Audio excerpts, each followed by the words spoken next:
The phone rang at exactly 3:17 p.m. as they lowered my father's casket into the ground.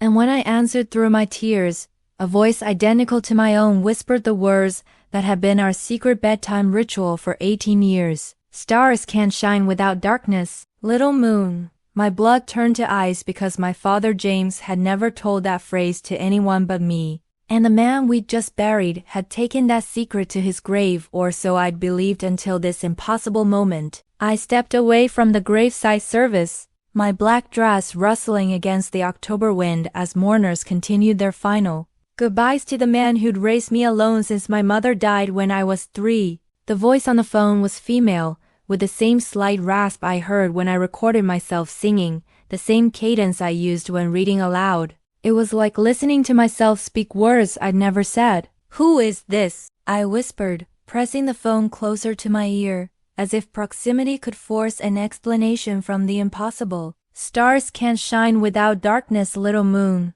the voice repeated.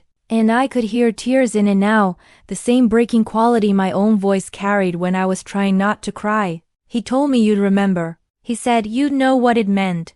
Around me, friends and family were approaching the burial site to throw dirt onto the casket of James Morrison, the gentle high school English teacher who devoted his life to raising his orphan daughter. But the voice on the phone was speaking about him like he was still alive, like he was part of some ongoing conversation that I'd never been included in. "My father is dead," I said, watching as his former students and teaching colleagues paid their final respects to a man who'd touched hundreds of lives through 4 decades of patient education. "We just buried him. Whoever you are, this is cruel and inappropriate, Maya," the voice said. And hearing my name spoken in my own inflection was like looking into a funhouse mirror that reflected sound instead of sight. "Tomorrow at 2 p.m., Riverside Park, the bench where he used to take you to feed the ducks. I'll explain everything he couldn't tell you while he was alive. How do you know about the park? How do you know our private phrase?" But even as I asked the questions, my mind was racing through explanations that made no sense. Dad had been intensely private about our family life, never sharing personal details with his colleagues or friends. The bedtime phrase had been something between just the two of us, a ritual that started when I was small and afraid of the dark after losing my mother. "Because I'm the other half of the secret he spent 25 years protecting," the voice said. And there was something in the tone that reminded me of my father's voice when he was trying to explain something difficult, patient but weighted with sadness. "Maya, you're not his only child." The line went dead, leaving me standing beside my father's grave with a phone that suddenly felt heavier than the grief I'd been carrying for the past week. Around me, people were beginning to leave, offering final condolences and invitations to join them at the reception. But I couldn't move, couldn't process anything beyond the impossible conversation I just had. "Maya, honey, are you all right?" My father's closest friend, Dr. Patricia Wells, approached with the concerned expression she'd worn since Dad's sudden heart attack had taken him from us without warning. "You look like you've seen a ghost." "Someone just called me," I said, my voice sounding distant and strange to my own ears. "Someone who knew things about Dad that no one else should know." Patricia's expression shifted from concern to something more alert, more cautious. "What kind of things?" "Personal things, family things that he never shared with anyone." I looked down at the phone number on my call log, but it showed only unknown caller with no way to trace back to whoever had reached across the void between life and death to whisper our secret phrase. "Maya," Patricia said quietly, "there were aspects of your father's life that he kept very private. Things from before you were born that he never felt safe discussing, even with his closest friends." "What do you mean?" But Patricia was already walking away, leaving me with more questions than answers, and the impossible echo of my own voice, promising explanations I wasn't sure I wanted to hear. As the cemetery workers began filling in my father's grave, I realized that burying James Morrison might not have been an ending at all. It might have been the beginning of discovering who he really was. That night, I sat in Dad's study surrounded by 25 years of carefully organized teaching materials, student papers, and books, searching for any clue that might explain the impossible phone call. James Morrison had been methodical about documentation, keeping detailed records of everything from lesson plans to household expenses. But I found nothing that mentioned other family members or explained who might know our private bedtime phrase. It was only when I was putting his personal papers back into the filing cabinet that I noticed something odd about the bottom drawer. It was shallower than the others, suggesting there might be a hidden compartment behind the visible files. When I pulled everything out and examined the back panel, I found a catch that released a false back, revealing a space containing documents I'd never seen before. The first item was a birth certificate for Maya Elizabeth Morrison, born October 15, 1998, my correct birth date. But underneath it was another birth certificate for Ethan Daniel Morrison. Same date, same parents listed, James Morrison and Elizabeth Morrison. According to these documents, I had a twin brother I'd never known existed. My hands shook as I examined the medical records that told the story of our births and the tragedy that had separated us. My mother hadn't died when I was 3 as Dad had always told me. She died during childbirth complications that had left both babies fighting for their lives. But the records showed that only one child, Maya, had come home from the hospital with James Morrison. There were legal documents showing that Ethan had been placed in foster care due to medical complications requiring specialized institutional care. But there were also monthly reports spanning 25 years, updates on Ethan's development and well-being that someone had been sending to my father regularly. The most recent report was dated just 1 week before Dad's heart attack. Ethan continues to thrive in independent living. Cognitive development fully normal despite early concerns. Physical health excellent. Has been asking more frequently about family history and expresses strong desire to make contact with biological relatives. I found a box of photographs hidden behind the medical records, pictures of a boy who looked exactly like I had at various ages. Ethan as a toddler in what appeared to be a hospital or care facility, always surrounded by medical staff. Ethan as a child playing in a garden that looked institutional but cheerful. Ethan as a teenager working on art projects, his face showing the same concentration I recognized from my own school photos. The final photograph was recent, showing a young man who could have been my reflection if I'd been born male.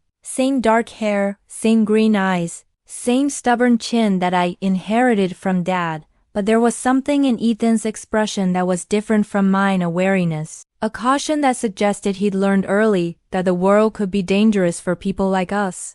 A note was paper-clipped to the back of the photograph, written in Dad's careful handwriting. Dr. Chun reports that Ethan has been experiencing episodes similar to what we saw with Maya around age 16. Enhanced pattern recognition, predictive intuition, possible telepathic sensitivity. The treatments that helped Maya may be necessary for him as well. Treatments? I never had any treatments for anything beyond routine childhood illnesses. But as I thought back to my teenage years, I remembered a period around 16 when I'd been having vivid dreams that seemed to predict future events, when I'd known things about people that I couldn't explain. Dad had taken me to a series of specialists, telling me they were just routine checkups, but maybe they'd been something more. My phone buzzed with a text from an unknown number. Did you find the photographs? He kept them in the study, behind the filing cabinet. He looked at them every day after you left for college. Someone had been watching me search through Dad's papers. Someone who knew exactly where the hidden compartment was located. Someone who'd been tracking my father's habits for years. I texted back, "Who are you?" The response came immediately. "Your brother. The one who's been waiting 25 years to meet you. Tomorrow at 2 p.m., Maya.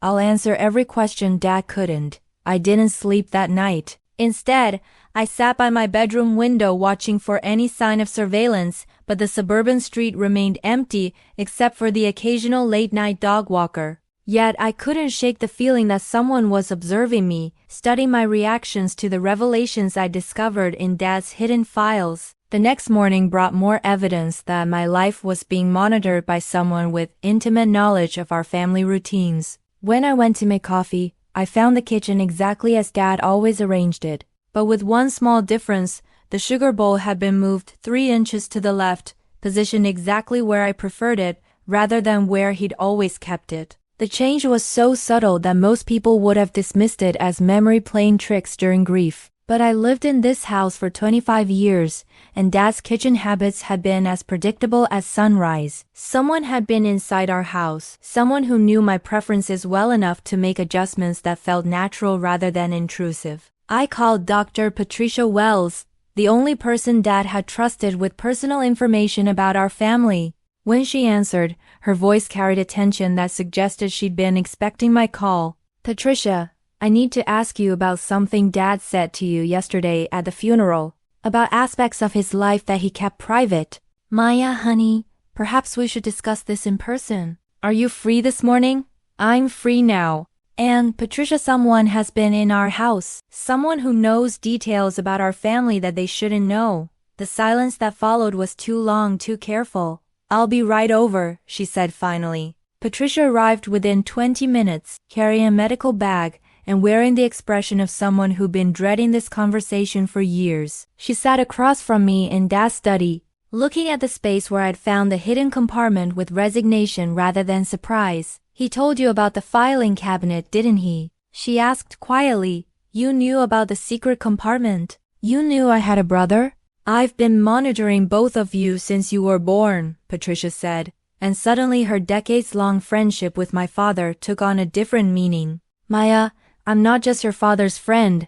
I'm a pediatric psychiatrist who specializes in cases like yours and Ethan's. Cases like mine? Children born with enhanced neurological capabilities that manifest as what most people would call psychic abilities. The predictive dreams you had as a teenager, the way you've always been able to read people's emotions. Your intuitive understanding of complex patterns, these aren't normal human traits." Patricia pulled out a file thick with medical records and psychological evaluations spanning my entire life. "Your father brought you to me when you were 16 because your abilities were becoming difficult to control. You were having prophetic dreams that were too accurate to be coincidence, sensing things about people that you couldn't possibly know. And you treated me for this? I helped you learn to suppress the abilities so you could live a normal life." But Maya, Ethan never received those treatments. His capabilities have been developing unchecked for 25 years. The implications made my stomach drop. My twin brother had been living with enhanced psychic abilities that I'd learned to suppress, which meant he'd been experiencing the world in ways I couldn't imagine. Is that how he knew about the bedtime phrase? How he knows things about our family? Ethan has been using his abilities to monitor your life from a distance for years. He can sense your thoughts and emotions when he focuses on you, see glimpses of your daily routines, even influence your dreams occasionally. I thought about the strange dreams I'd been having lately, visions of a young man who looked like me, images of institutional buildings and medical equipment. Dreams that had felt too real to be fantasy but too impossible to be memory. "He's been in my dreams. He's been trying to prepare you for this meeting without causing psychological trauma. Maya, your brother has abilities that go far beyond what you experienced as a teenager. He can project his consciousness across distances, influence electronic devices, even manipulate probability to ensure certain outcomes, like timing a phone call to arrive at exactly the right moment during Dad's funeral." Patricia nodded grimly. "Ethan has been planning this reunion for months, waiting for the right circumstances to reveal himself. Your father's death wasn't just a tragedy, Maya, it was the event Ethan knew would force the truth to come out." Through the study window, I could see a figure standing across the street, partially hidden behind a tree but clearly watching our house. When our eyes met through the glass, the figure raised one hand in a gesture that was achingly familiar, the same way I waved goodbye to people I cared about. "He's here," I whispered. "He's been here all along," Patricia said softly. "The question is whether you're ready to meet the other half of yourself." Riverside Park looked exactly as it had during countless childhood visits with Dad, but now every familiar detail felt loaded with hidden meaning. The duck pond where he taught me to be patient with breadcrumbs, the walking path where we discussed everything from school problems to teenage heartbreak, the bench where we sat in comfortable silence during the difficult months after I learned the truth about my mother's death. All of it had been stage dressing for a larger story I was only beginning to understand. I arrived 15 minutes early, hoping to gain some advantage through preparation, but found someone already waiting on our bench. From a distance, the figure looked like my reflection in masculine clothing, same height, same posture, same way of sitting with one leg tucked underneath the other. But as I approached, I could see the differences that 25 years of separation had created. Ethan Daniel Morrison looked like me, but he carried himself with the careful alertness of someone who learned early that safety was never guaranteed. His clothes were neat but unremarkable, chosen to blend into crowds rather than attract attention. But it was his eyes that showed the real difference between us, where mine held the confidence of someone who'd grown up loved and protected. His carried the wariness of someone who survived by being constantly vigilant. "You came," he said as I sat beside him, and hearing my own voice from another person was even more disorienting in person than it had been over the phone. "I need to understand what happened to our family," I said, studying his profile and seeing Dad's features reflected in ways I'd never noticed in my own face. "Patricia told me about our abilities, about why we were separated, but I need to hear it from you." Ethan pulled out a folder thick with documents and photographs that complemented what I'd found in Dad's hidden files. But his records told the story from a different perspective. Medical reports describing a child whose psychic abilities had manifested too early and too powerfully for normal family life. "I was born with neurological anomalies that made me dangerous to be around," he said, spreading out brain scans and psychological evaluations from when he was just a toddler. "By age 2, I was influencing people's thoughts without meaning to, causing electronic devices to malfunction, even predicting events with accuracy that terrified the medical staff. So they institutionalized you. They protected you from me," Ethan corrected gently. "Maya, when we were infants, you were developing normally while I was exhibiting capabilities that could have hurt you if we'd remained together. Dad made the hardest choice any parent could make. He let them take me so that you could have a normal childhood." The medical records showed that Ethan's abilities had only grown stronger over time. By age 10, he could project his consciousness across distances, influence probability to ensure favorable outcomes, even manipulate electronic systems with focused thought. But the psychological evaluations painted a picture of a child who remained emotionally stable despite his extraordinary capabilities. "Dr. Chen and his team helped me learn control," Ethan continued, "but they also made it clear that I could never live normally around non-enhanced individuals. My presence affects people in ways I can't always control, influences their decisions and emotions without my conscious intent. But you've been watching me for years, following my life, knowing details about our family routines.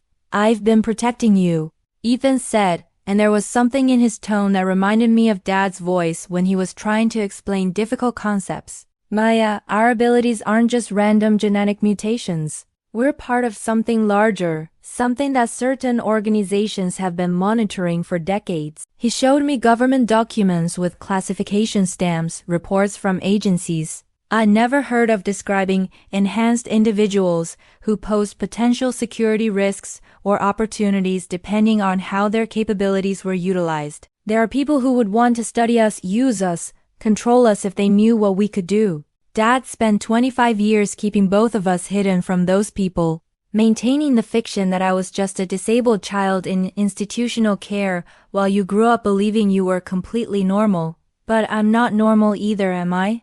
Ethan's smile was sad but proud. "You're extraordinary, Maya.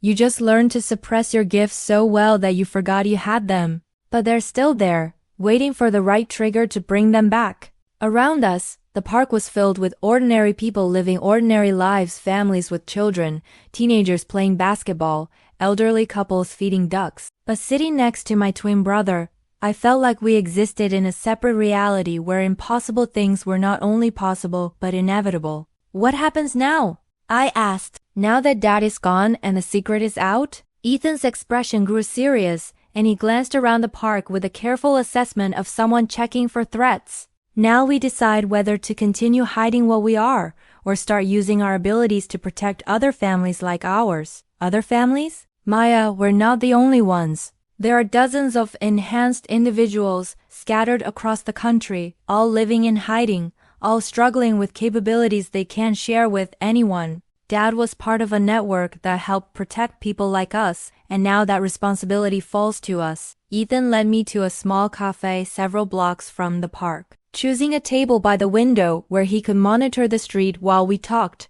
I watched him subtly influence the waitress to seat us in the exact location he wanted, then ensure our order would be prepared quickly. Small demonstrations of abilities that he used so naturally they seemed like ordinary social interactions. You do that without thinking about it, I observed as our coffee arrived in record time despite the busy restaurant. Control becomes instinctive when you've been practicing for 25 years, he said. But I could see the effort it required in the way he held himself, the constant mental discipline needed to modulate his influence over the people around us. But Maya, I brought you here because we need to discuss something more urgent than my party tricks. He pulled out a tablet and showed me surveillance footage from the past week, images of our house, the funeral, even video of me searching through Dad's study. But the footage wasn't taken from street cameras or hidden devices. The angles and clarity suggested it captured by someone with access to sophisticated equipment and professional training. Someone has been watching our family for months, Ethan said, scrolling through dozens of hours of surveillance. Not just casual observation, detailed documentation of our routines, habits, relationships. Whoever they are, they knew Dad was going to die before it happened. You think Dad's heart attack wasn't natural? I think Dad's heart attack was exactly what it appeared to be: sudden cardiac failure in a man who'd been living with tremendous stress for 25 years. But Maya, I also think the timing was influenced by external factors. Ethan showed me medical reports and pharmaceutical records that painted a disturbing picture. For the past 6 months, Dad had been taking a new heart medication prescribed by a doctor I'd never heard of. The medication was experimental, designed to help patients with anxiety-related cardiac issues. But according to Ethan's research, the same drug could cause fatal arrhythmias if combined with certain other substances. Someone wanted Dad to die at a specific time in a specific way to trigger a specific response from both of us. What kind of response? Our reunion. Maya, whoever has been watching us knew that Dad's death would force me to reveal myself to you. They've been waiting for us to come together because our combined abilities are exponentially more powerful than what either of us can do alone. The implications were staggering. Someone had manipulated events to orchestrate our meeting, using our father's death as the catalyst to bring together two enhanced individuals who'd been deliberately kept apart their entire lives. But why? What do they want from us? Ethan's expression grew darker as he scrolled to the final piece of surveillance footage, images of other enhanced individuals from around the country, all taken within the past month. Young adults like us, all with documented psychic abilities, all recently orphaned or separated from their protective families. There's a collection happening, he said quietly. Someone is systematically removing the protection systems that have kept enhanced individuals hidden, forcing us out of hiding one by one. Collection for what purpose? We think they're being recruited or conscripted. There are rumors in the enhanced community about a private organization that's been building a team of psychic operatives for classified government contracts. I thought about Patricia's warning that there were people who would want to study us, use us, control us, and they think we'll cooperate willingly. They think they can make us cooperate. Maya, enhanced individuals who refuse recruitment tend to experience accidents similar to what happened to Dad. Heart attacks, strokes, sudden illnesses that remove protective family members and leave the enhanced person vulnerable to approach. Through the cafe window, I could see a black sedan parked across the street with tinted windows that prevented any view of the occupants. The vehicle hadn't been there when we'd arrived, but now it sat motionless with the patient watchfulness of professional surveillance. They found us, Ethan said, following my gaze to the sedan. Faster than I expected, but not faster than I prepared for. Prepared how? Ethan closed his eyes for a moment, and I felt a strange tingling sensation in my mind, like someone was gently probing the edges of my consciousness. Suddenly, I could sense what he was sensing: multiple minds focused on our location. The calm professionalism of people who'd done this kind of operation before. 5 operatives, he said softly. 2 in the sedan, 1 in the coffee shop behind us, 2 approaching on foot from the north entrance. They're not here to hurt us, Maya. They're here to make us an offer we're supposed to find difficult to refuse. What kind of offer? The chance to use our abilities for something meaningful instead of hiding them forever. The opportunity to work with other enhanced individuals instead of living in isolation. And most importantly, protection from the people who would want to eliminate us if we can't be recruited. The man approaching our table looked like a government agent from Central Casting, dark suit, professional demeanor, the kind of calm confidence that came from holding all the cards in a negotiation. But when he sat down without invitation, his first words surprised me. "Miss Morrison, Mr. Morrison, I'm Agent David Richardson. I knew your father well, and I'm here to offer you the same choice we offered him 25 years ago." Agent Richardson's revelation that he'd known our father for 25 years reframed everything I believed about Dad's life as a simple high school English teacher. But it was the photograph he placed on our table, Dad, shaking hands with government officials in what appeared to be a classified briefing room, that forced me to accept that James Morrison had been living a double life for decades. "Your father was one of our most valuable consultants," Richardson said, producing documents that showed Dad's involvement in federal operations dating back to before Ethan and I were born. His ability to identify and evaluate enhanced individuals made him essential to our recruitment and protection programs. "Dad has psychic abilities too?"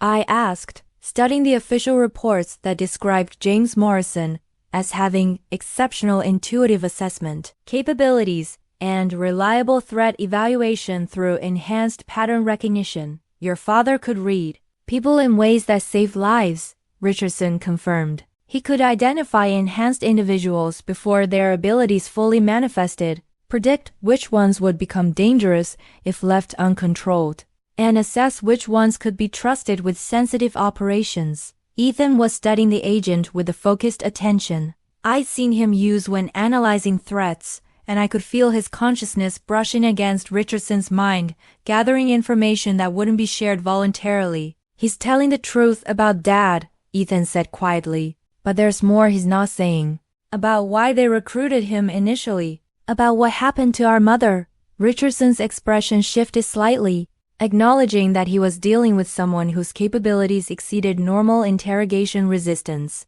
"Your mother's death wasn't a random tragedy," he said carefully. "Elizabeth Morrison was also enhanced with precognitive abilities that made her valuable for predicting terrorist attacks and natural disasters." The medical records he showed us painted a picture completely different from what Dad had told me about my mother's death. Elizabeth Morrison hadn't died from routine childbirth complications. She died from injuries sustained during a classified operation that had gone wrong just days before our birth. "She was on assignment when she went into labor prematurely," Richardson continued. "The operation was compromised, and your mother was killed protecting intelligence assets that prevented a major terrorist attack. Your births were complicated by the trauma she suffered, which is why Ethan required specialized medical care, and why they separated us," I said, understanding beginning to dawn. "Because our combined presence was too dangerous after what happened to Mom. Enhanced abilities often amplify under stress or emotional trauma. After your mother's death, both of you began exhibiting capabilities that exceeded anything we documented before. Keeping you together would have created instabilities that could have hurt other people." Richardson showed us classified reports describing infant twins whose psychic abilities had caused electronic equipment failures throughout the hospital, influenced the emotions of medical staff, and even predicted events with accuracy that had terrified government observers. "Your father made an impossible choice," Richardson said. "He agreed to let us care for Ethan in a controlled environment while he raised you with suppressed abilities,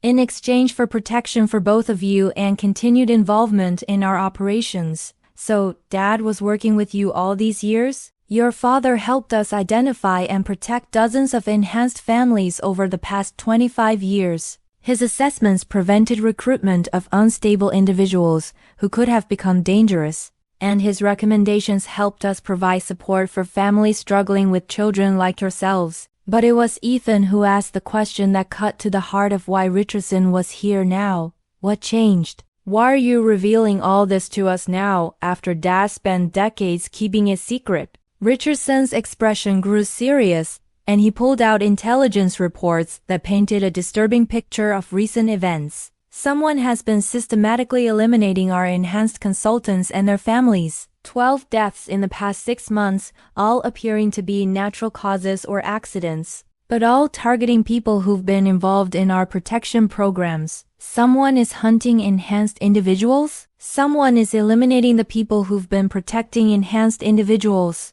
Your father's death fits the pattern perfectly. Sudden cardiac failure in someone who'd been instrumental in keeping dozens of families safe from exposure. The surveillance footage Richardson showed us next was even more comprehensive than what Ethan had discovered. Multiple organizations were tracking enhanced individuals, some offering protection, others seeking exploitation, and at least one actively working to eliminate what they saw as threats to normal human society. We believe there's a coordinated effort to either recruit or eliminate every enhanced individual in the country, Richardson said. Your father's network was one of the primary obstacles to that effort, which is why they targeted him first, and now you want us to take his place. We want you to help us protect the families your father spent his life keeping safe. Maya, Ethan, your combined abilities could identify and neutralize threats that we can't handle through conventional means. But more importantly,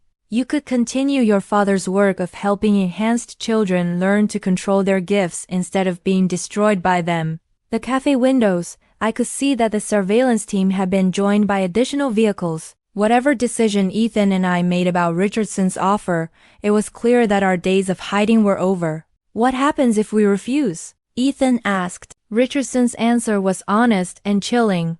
Then you become targets for elimination instead of assets for protection. And every enhanced family your father was helping becomes vulnerable to people who see your kind as threats to be neutralized rather than people to be protected. Richardson's offer came with immediate relocation to a secure facility where Ethan and I could be properly debriefed and trained. But something about his urgency felt wrong. Ethan's subtle telepathic probing during our conversation had revealed that the agent was under pressure from superiors who wanted us contained quickly, which suggested our recruitment was less voluntary than Richardson was pretending. We need time to consider your offer, I said, standing from the cafe table with the kind of casual confidence I'd learned from watching Dad handle difficult situations. Ms. Morrison, I'm afraid time is a luxury we don't have, Richardson replied, gesturing slightly to his team positioned around the cafe. There are other parties interested in your capabilities, and not all of them have your best interests in mind. But Ethan was already moving, his hand touching mine as he extended his consciousness to include me in whatever plan he'd been formulating. Suddenly I could feel what he was feeling: multiple escape routes, the locations of all surveillance personnel, and most importantly, the awareness that Richardson's team wasn't the only group watching us. Maya, we're leaving now, Ethan said quietly, and I felt his abilities reaching out to influence the cafe's electrical system. The lights flickered, the cash register malfunctioned, and in the brief confusion that followed, we slipped out through the kitchen exit. Where are we going? I asked as we moved through back alleys with the confidence of someone who'd been planning escape routes for years. To meet the people Dad was really protecting, Ethan said, leading me to a car that started without keys when he placed his hand on the dashboard. The enhanced families that Richardson's people have been trying to recruit or eliminate. The safe house was a suburban home that looked completely ordinary from the outside, but I could sense something different about it the moment we approached. The air itself felt charged with psychic energy, and I realized I was experiencing the proximity of multiple enhanced individuals for the first time in my life. Welcome to the Real Family Network, Ethan said as we were greeted by Dr. Patricia Wells and 3 other adults whose eyes held the same careful alertness I'd seen in my brother. Maya, honey, I'm so sorry for the deception earlier, Patricia said, embracing me with genuine warmth. But we had to be certain you weren't being monitored by Richardson's people before we could bring you here. The living room was filled with enhanced individuals and their family members, parents who spent decades protecting children with impossible abilities, teenagers learning to control powers that could reshape reality, and adults like Ethan who'd grown up in the network that Dad had helped create and maintain. Your father wasn't just a consultant for the government, explained Dr. Marcus Chen, the man who'd overseen Ethan's development. He was the coordinator for an underground railroad that helped enhanced families disappear when government recruitment became too aggressive. The files they showed me painted a picture of a secret war being fought between different factions with opposing views about enhanced individuals. Richardson's organization wanted to recruit and control them for government operations. Another group, funded by private corporations, wanted to study and exploit their abilities for commercial applications. And a third faction, supported by religious and political extremists, wanted to eliminate them entirely as threats to normal human society. Dad was protecting us from all of them. Your father created a network that kept enhanced families hidden from everyone, Patricia confirmed. False identities, relocated families, children placed in protective custody, dozens of operations over 25 years that saved lives and preserved freedom for people like us. But it was the teenager sitting quietly in the corner who provided the most crucial information about our current situation. Sarah Kim, age 16, had precognitive abilities that made her valuable for predicting threats to the network. "I've been having dreams about you and Ethan for months," she said, her voice carrying the weight of someone who'd seen too much of the future. "Dreams about government facilities where enhanced individuals are being held against their will, forced to use their abilities for operations they don't understand." What kind of operations? Assassination through probability manipulation, economic manipulation through precognitive stock predictions, political influence through telepathic persuasion of key officials. Sarah's eyes held the haunted expression of someone who'd seen the worst possible futures for people like us. "They're building an army of psychic operatives, and they're running out of time to complete recruitment before their funding gets cut." Dr. Chun showed us intelligence reports that confirmed Sarah's visions. Government black site facilities were being established to house difficult, enhanced individuals who refused voluntary cooperation. Private corporations were offering bounties for the capture of specific individuals with commercially valuable abilities. And extremist groups were planning coordinated attacks on known enhanced families. "The protection network your father built is being systematically dismantled," Dr. Chen said. "We estimate we have maybe a week before all of our safe houses are compromised and everyone in this room becomes a target for forced recruitment. What can we do?" Ethan's answer was immediate and chilling. "We can do what Dad trained us for our entire lives. We can disappear completely and start over somewhere they'll never think to look for us. Or," Patricia said quietly, "we can use our abilities to fight back. Maya, you and Ethan together have capabilities that could expose these programs, protect other families, and ensure that enhanced individuals have the choice to live freely instead of being forced into service." Through the safe house windows, I could see unmarked vehicles beginning to position themselves around the neighborhood. Richardson's team had found us, which meant our time for decision-making was running out. "Whatever we choose," Ethan said, reaching for my hand, "we choose together. No more separation, no more living half-lives. From now on, we face whatever comes as family." The enhanced individuals in the safe house moved with practiced efficiency as surveillance vehicles surrounded the neighborhood, executing an evacuation plan they'd obviously rehearsed many times before. But it was Dr. Chun's revelation about our parents' real background that made me understand why government agencies were so desperate to recruit or eliminate our family. "Your mother wasn't just an enhanced individual," Dr. Chun said as we prepared to leave through hidden basement tunnels. "Elizabeth Morrison was the most powerful precognitive ever documented by any government program. She could predict events months in advance with perfect accuracy, including the specific details of how to prevent or ensure particular outcomes." The classified files he showed me painted a picture of my mother as someone whose abilities has shaped major world events for over a decade before her death. Elizabeth Morrison had predicted terrorist attacks, natural disasters, and political upheavals with such precision that she'd become essential to national security operations. But she used her abilities to protect people, not just serve government interests, Patricia added, as we moved through tunnels that connected to the storm drain system. Elizabeth would predict disasters and then work to minimize casualties, sometimes in direct opposition to agency directives that prioritized intelligence gathering over human lives. That's why they needed Dad, Ethan said, understanding dawning in his voice. Someone with assessment abilities who can manage Mom's operations without trying to control her directly. The tunnel system led to an underground facility that looked like it had been designed for long-term survival. Multiple families were already there, enhanced individuals who'd been living in hiding for years while government and private organizations searched for them. This is what your father spent 25 years building, Dr. Chun said, gesturing to the families who greeted us with the warm recognition of people who'd been waiting years to meet James Morrison's children. A community where enhanced individuals could live freely without fear of exploitation or elimination. But the files Dr. Chun showed us revealed that our parents' story was even more complex than we'd realized. James and Elizabeth Morrison hadn't just been government consultants, they'd been part of an experimental program designed to create enhanced children through selective breeding between psychic individuals. You and Ethan weren't accidents, Dr. Chen said gently. You were planned.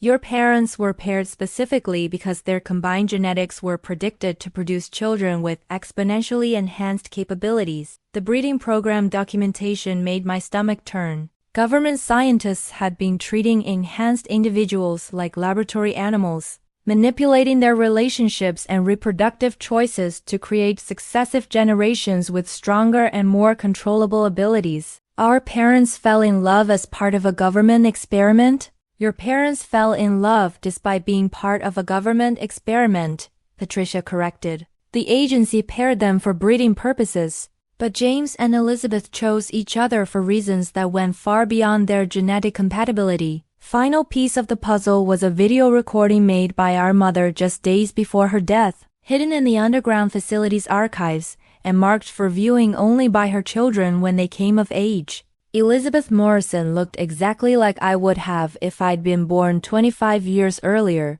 but her eyes held a sadness that spoke of someone who'd seen too much of the future to believe in happy endings. Maya, Ethan, if you're watching this, then the worst of my predictions has come to pass. Her voice carried the same gentle strength I remember from Dad's stories about her. The people who created our family are coming to reclaim what they see as their property. And James and I won't be able to protect you anymore, but we've given you tools they don't expect. Maya, your abilities were deliberately suppressed to keep you hidden, but they're stronger than anything the breeding program ever produced. Ethan, your powers were allowed to develop naturally, which means you've learned control they can replicate in other subjects. Together, you represent something the program never intended: to create enhanced individuals who can be controlled, manipulated, or forced to serve interests that conflict with your own moral compass. The recording showed classified documents that revealed the full scope of what we were facing.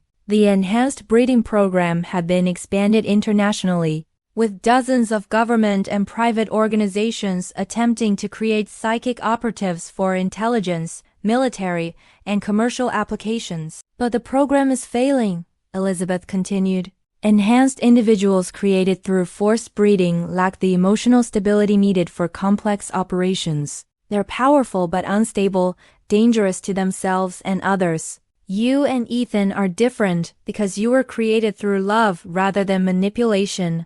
That makes you infinitely more powerful and infinitely more dangerous to people who want to control enhanced individuals for their own purposes. The recording ended with our mother's final prediction. They'll try to recruit you first, then eliminate you if recruitment fails. But Maya, Ethan, you have the power to end this program permanently if you're willing to work together and trust the network your father and I built to support you. Through the facility's communication system, we could hear reports that government teams were raiding safe houses across the country, arresting enhanced individuals and their families for protective custody that looked suspiciously like indefinite detention. It's starting, Dr. Chen said grimly. The final roundup of everyone who's been living outside government control. Ethan looked at me with an expression that mixed determination and sadness. Maya, we can run and hide for the rest of our lives. Or we can do what Mom and Dad trained us for: use our abilities to protect people who can't protect themselves. What are you suggesting? I'm suggesting we stop running and start fighting back. Together, we can expose these programs, free the people they've captured, and ensure that enhanced individuals have the right to live freely instead of being treated as government property. But fighting back would mean revealing our full capabilities to people who'd spend decades trying to capture or eliminate us. And if we failed, everyone in the underground network would pay the price for our resistance. The decision to fight back instead of hiding came naturally once Ethan and I linked our abilities for the first time since birth. The moment our minds connected fully, I understood why government agencies were so desperate to control us together. We could do things that no single enhanced individual had ever achieved. "Show me what you've been seeing," I said, opening my consciousness to my brother's perspective on the world. Suddenly, I could perceive reality through enhanced senses that made normal human awareness seem like blindness. I could sense the thoughts and emotions of every person in the underground facility, feel the electromagnetic signatures of surveillance equipment monitoring us from miles away, even glimpse potential futures branching out from our current choices like a vast tree of possibilities. "This is what you've been living with for 25 years? I asked, overwhelmed by the intensity of unfiltered psychic perception. "This is what you could have been living with if Dad hadn't suppressed your abilities," Ethan replied, helping me learn to filter and control the massive influx of information. "Maya, with your powers fully awakened, we can do more than just protect ourselves. We can reshape the entire landscape of how enhanced individuals are treated." Dr. Chun and Patricia watched with amazement as Ethan guided me through techniques for accessing abilities I'd buried so deeply I'd forgotten they existed. Within hours, I was projecting my consciousness across distances, influencing electronic systems through focused thought, and predicting events with accuracy that made Sarah Kim's precognitive abilities look limited by comparison. "Your mother was right," Dr. Chun said as he documented my rapid development. "You're both exponentially more powerful than anything the breeding program ever produced. But Maya, be careful. Abilities this strong can affect your personality if you're not careful about maintaining emotional balance." But it was when Ethan and I combined our capabilities that we discovered the true scope of what enhanced twins could accomplish. Together, we could influence probability on a massive scale, predicting and ensuring specific outcomes across multiple potential futures simultaneously. "We can end this," Ethan said as we practiced coordinating our abilities. "Not just escape or hide, but actually dismantle the programs that have been hunting enhanced families for decades." "How?" "By doing what Mom and Dad never could, exposing everything publicly while protecting the people who've been helping us stay hidden." The plan Ethan outlined was audacious and dangerous. Using our combined abilities, we would simultaneously hack into classified government databases, corporate research facilities, and private organization servers to release documentation of illegal experimentation on enhanced individuals. We exposed the breeding programs,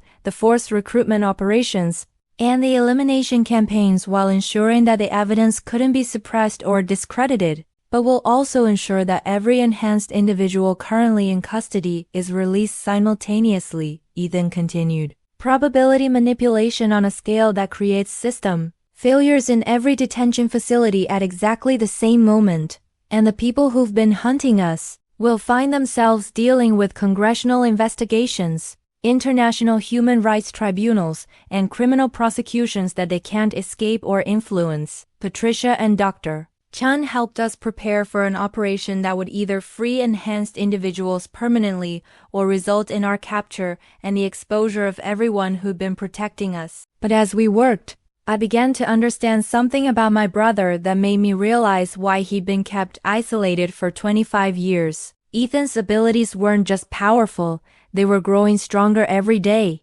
evolving in ways that exceeded anything documented in enhanced individuals before. His telepathic range was expanding, his probability manipulation was becoming more precise, and his ability to influence multiple people simultaneously was reaching levels that could affect entire populations. "Ethan," I said during a planning session, "what happens after we expose these programs? What happens when normal humans understand what enhanced individuals can really do?" His answer revealed the burden he'd been carrying alone for years. "Maya, enhanced individuals aren't just the next step in human evolution, we're potentially the last step. Our abilities are developing so rapidly that within a generation or two, the distinction between enhanced and normal humans could become irrelevant. What do you mean? I mean that enhanced abilities appear to be contagious under certain circumstances. Prolonged exposure to people like us can trigger latent psychic capabilities in normal humans. The breeding programs weren't just trying to create enhanced individuals, they were trying to control the evolution of the entire human species. The implications were staggering. If enhanced abilities could spread naturally through human populations, then the government and private organizations hunting us weren't just trying to control a small minority, they were trying to control the future of humanity itself. That's why they're so desperate to either recruit us or eliminate us, I realized. Because if enhanced abilities become widespread, their current power structures become obsolete.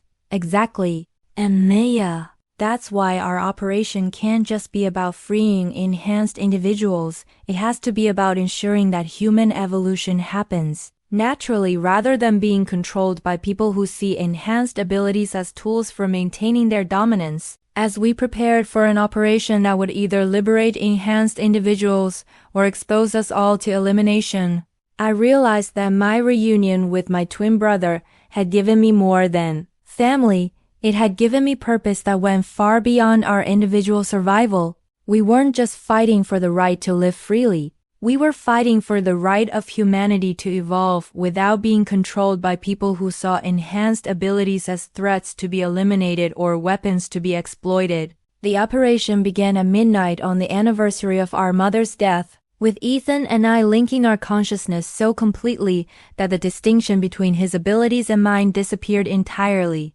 Together, we became something unprecedented, a dual mind with exponentially enhanced capabilities that could manipulate reality on a scale no single individual had ever achieved. Are you ready?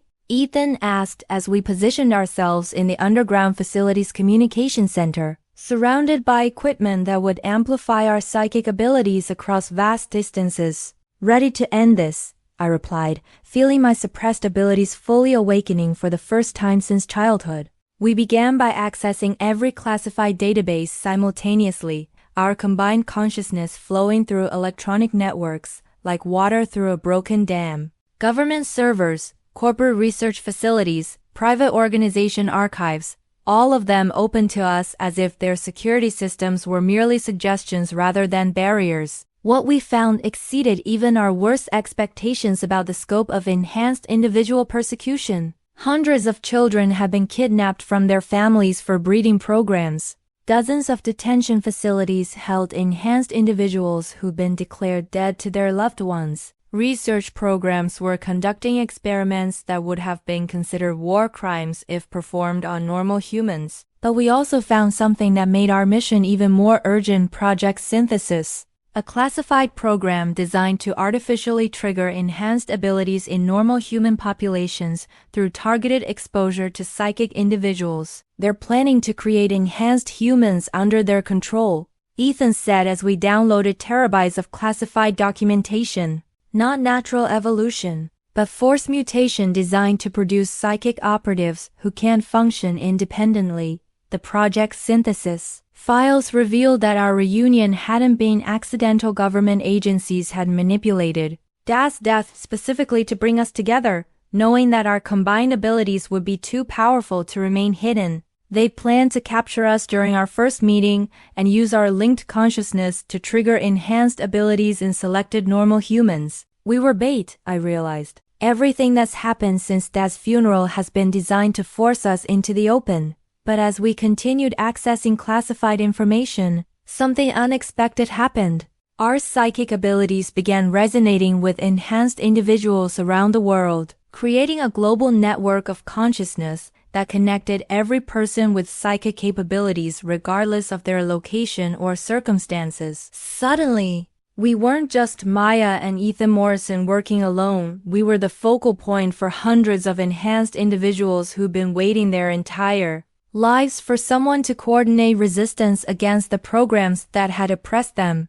Now, Ethan said, and together we released everything. Every classified document about enhanced individual persecution, every illegal experiment, Every violation of human rights committed in the name of controlling psychic abilities, all of it flooded onto public networks simultaneously. But we didn't just expose the programs. We ensured that the evidence couldn't be suppressed, discredited, or explained away simultaneously. Every detention facility holding enhanced individuals experienced catastrophic system failures that opened all security doors and disabled all communication equipment. Hundreds of captive psychic individuals were freed in the same moment that their oppression was being exposed to the world. The government officials and private contractors responsible for the programs found themselves facing immediate arrest warrants as their classified activities became public knowledge. Bank accounts were frozen, research facilities were raided by law enforcement, and international human rights organizations demanded accountability for decades of violations. But the most important result was that enhanced individuals around the world were finally free to live openly instead of hiding their abilities. The public revelation that psychic capabilities were real, widespread, and natural parts of human evolution transformed the conversation from suppression to integration. "It's over," Ethan said as we monitored news coverage of the global revelations. "The programs are finished, the detention facilities are empty, and enhanced individuals can finally choose their own futures." But our success came with personal costs. The effort of coordinating global psychic consciousness had burned out many of our enhanced abilities, leaving us more powerful than normal humans but less capable than we'd been during the operation. "Do you regret it?" I asked, as we prepared to leave the underground facility and return to the surface world that had been transformed by our actions. "Never," Ethan replied. "Maya, we did what Mom and Dad trained us for our entire lives. We protected people who couldn't protect themselves, and we ensured that enhanced individuals have the right to choose their own destinies." 6 months later, Ethan and I were living openly in a world where psychic abilities were regulated rather than persecuted, integrated into society rather than hidden from it. The Enhanced Individual Rights Act had established legal protections for people like us, while international treaties prevented any country from conducting the kind of experiments that had created us. We'd found our father's secret phrase carved into our mother's headstone during a visit to her grave. "Stars can't shine without darkness, little moon." But now I understood it wasn't just a bedtime ritual, it was a reminder that even in the darkest circumstances, even when separated by forces beyond our control, family love could survive and ultimately triumph. Standing beside our parents' graves with my twin brother, I realized that our reunion had given us more than each other. It had given us the chance to honor the sacrifices our parents had made to protect enhanced individuals everywhere. The call that had terrified me on the day of Dad's funeral had become the beginning of a new chapter for our family and for everyone like us. We were finally free to be who we really were.